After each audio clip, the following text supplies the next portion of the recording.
வணக்கம். எல்லோரும் எப்படி இருக்கீங்க? நல்லா இருக்கீங்களா? இன்றைக்கி கேழ்வரகை வச்சு இனிப்படை உரப்படை எப்படி செய்கிறதுன்னு பார்க்க போகிறோம். ஃபஸ்ட்டு கேழ்வரகு மாவு எடுத்துக்கோங்க. அதுக்கு தேவையான அளவு கொஞ்சமாக உப்பு சேர்த்துக்கோங்க. இந்த கேழ்வரகு உடம்புக்கு அவ்வளோ சத்து தருது. நம்ம உடம்புக்கு தேவையான calcium, iron, phosphorus, magnesium, vitamin B இது எல்லாமே இந்த கேழ்வரகுல இருக்குது. அதனால தான் கருவேப்பையும் பச்சை மிளகாவையும் நல்லா பொடிசாக நறுக்கி சேர்த்துக்கோங்க. அடுத்து தேங்காவை உடைச்சி அந்த தண்ணியும் சேர்த்துக்கோங்க.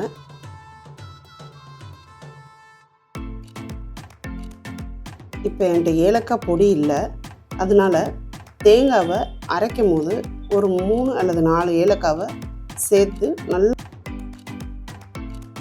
நல்லா புஷ் பண்ணி எடுத்துக்க போகிறேன். அடுத்து நல்லா வெங்காயத்தை வதக்கி சேர்த்துக்க போகிறேன். நான் செக்கில் ஆட்டின நல்லெண்ணெய் தான் சேர்த்துருக்கேன். நல்லா வெங்காயத்தை போட்டு நல்லா ஒரு பொன்னிறமாக வர வரைக்கும் வதக்கணும் அவசியம் இல்லை. கொஞ்சம் அந்த பச்சை வாடை போகிற அளவுக்கு வதக்கினா போதும். நல்லா வதக்கிட்டு இந்த மாவில் சேர்த்துக்கணும். கேழ்வரகுல கூழ் செய்யலாம், பணியாரம் செய்யலாம். 6 மாத குழந்தைக்கு இந்த கேழ்வரகு பால் எடுத்து செர்லாக் மாதிரி கிண்டி கொடுக்கலாம். தாய்ப்பாலுக்கு இணையான சத்து இந்த கேழ்வரகுல இருக்குன்னு சொல்லுவாங்க. அதனால் அடிக்கடி நம்ம கேழ்வரகு சேர்த்துக்கிறது ரொம்ப நல்லது. நம்ம ஹீமோக்ளோபினை நல்லா இன்க்ரீஸ் பண்ணும். இப்போ வதக்கின வெங்காயத்தை சேர்த்தாச்சு, தேங்காய் பூ சேர்த்தாச்சு. வெல்லம் அல்லது கருப்பட்டியை நல்லா பாகு காய்ச்சி சேர்த்துக்கணும். இதில் ஒரு சின்ன டிப்ஸ் இருக்குது. நம்ம ப்ளைனாக வெல்லமோ கருப்பட்டியோ சேர்த்தோம்னா இந்த கேழ்வரகு அடை புட்டு மாதிரி உதிர்ந்துடும்.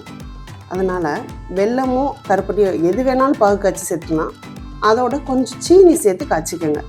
அப்போ தான் நல்லா சாஃப்டாகவும் இருக்கும், உதிராது.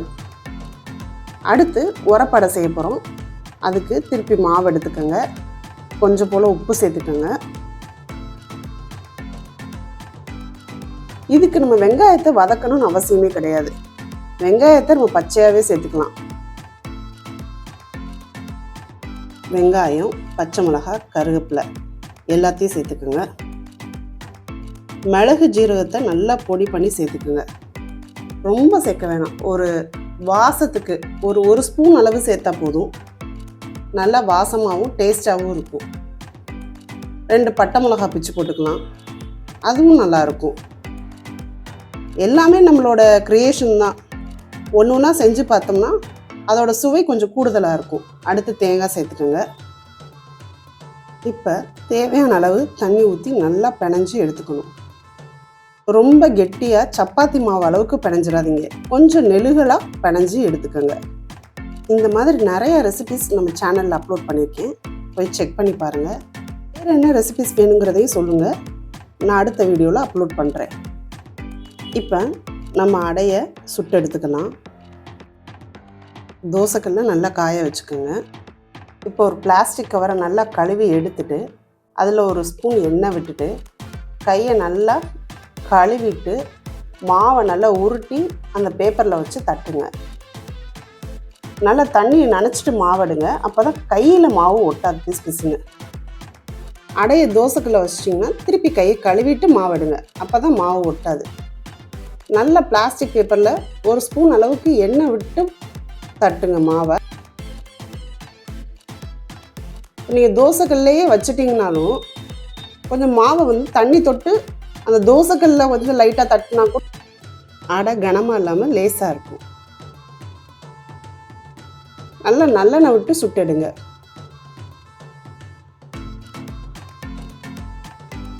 நல்லா திருப்பி திருப்பி விட்டு வேக விட்டு எடுங்க. ஒரே பக்கத்தே வேக விட்டிங்கன்னா தீஞ்சிரும்.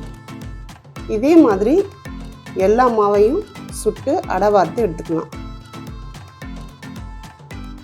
என்னோடய வீடியோ பிடிச்சிருந்துச்சுன்னா மறக்காமல் சப்ஸ்கிரைப் பண்ணி பக்கத்தில் உள்ள பெல் ஐக்கானை கிளிக் பண்ணுங்கள். அப்போ தான் நான் அடுத்தடுத்து போடுற வீடியோ உங்களுக்கு நோட்டிஃபிகேஷனில் வரும். லைக் பண்ணி ஷேர் பண்ணி கமெண்ட் பண்ண மறந்துடாதீங்க. இதுக்கு சைடிஷே தேவையில்லை, நம்ம அப்படியே சாப்பிடலாம். அவ்வளோ சுவையாக இருக்கும். நமக்கு டக்குன்னு பசிக்கவும் செய்யாது. நமது உணவு சுவையாக இருக்கிறது எவ்வளோ முக்கியமோ அதை விட ரொம்ப முக்கியம், ரொம்ப ஆரோக்கியமாக இருக்கணும். அடை நல்லா வெந்ததுக்கப்புறம் அதோட நிறமே கருமையாக மாறிடும். அது நீங்கள் தீஞ்சிட்டு தான் நினைக்காதீங்க, அதோட இயற்கை நிறமே கருமை தான்.